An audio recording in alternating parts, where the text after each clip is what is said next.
Hi friends, welcome to social team பது channel. எல்லோரும் என்ன கேட்குறது, ஸ்கூல் முடிச்சுட்டு வீட்டுக்கு போயிட்டு எப்படி க்ளவுட்ஸ் கிச்சனுக்கு ரெடி ஆவீங்க அப்படின்னு சொல்லிட்டு. நான் ஸ்கூல் முடிச்சுட்டு டியூஷன் போயிட்டு வீட்டுக்கு வரத்துக்கே 6:30க்கு மேலே ஆகிடும் ஃப்ரெண்ட்ஸ். கரெக்டாக ஒரு 7 o'clock சாம்பார் மட்டும் வச்சுருவேன். வந்த உடனே சுட சுட பருப்பு வேக வச்சு சாம்பார் வச்சுருவேன். அதுக்கப்புறம் டேபிளில் பேக்கிங்க்கு தேவையான அத்தனை ஐட்டத்தையும் எடுத்து வச்சுருவேன். உள்ளே கவரில் இருக்கும், அதெல்லாம் எடுத்துகிட்டு எத்தனை தேவையோ அதெல்லாம் மட்டும் ஒரு 10 எல்லாத்துலேயும் அப்படியே எடுத்துகிட்டு வச்சுருவேன்.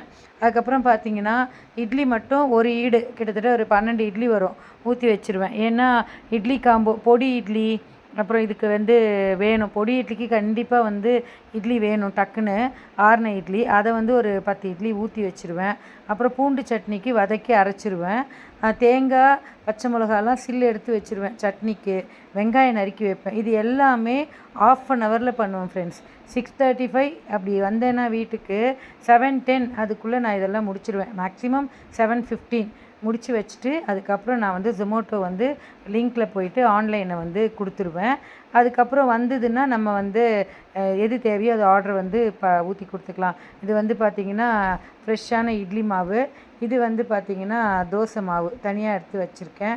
தேங்காய் உடச்சி வச்சுருக்கேன், பாதி சில்லு எடுத்து வச்சுருக்கேன், பாதி தேங்காய் உடச்சி மட்டும் எடுத்து வச்சுருக்கேன் தேங்காய் பாலுக்கு. ஏன்னா ஆப்பம் வச்சுருக்கேன் இன்றைக்கி. இது ஆப்பம் மாவு தனியாக இருக்குது.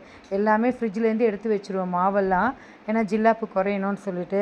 இப்படித்தான் நான் ப்ரிப்பேர் ஆகும் ஃப்ரெண்ட்ஸ். இது பணியாரக்கல், பணியாரம் அப்போ ஊற்றி கொடுத்துக்கலான்ட்டு. இது ஆப்பக்கடாய்.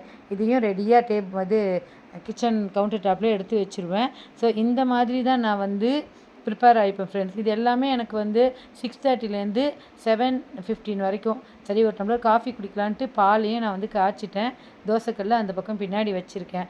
இப்படி தான் நான் ரெடி ஆகும் ஃப்ரெண்ட்ஸ். கமெண்ட் பண்ணுங்கள், ப்ளஸ் பண்ணுங்கள் ஃப்ரெண்ட்ஸ். பாய்.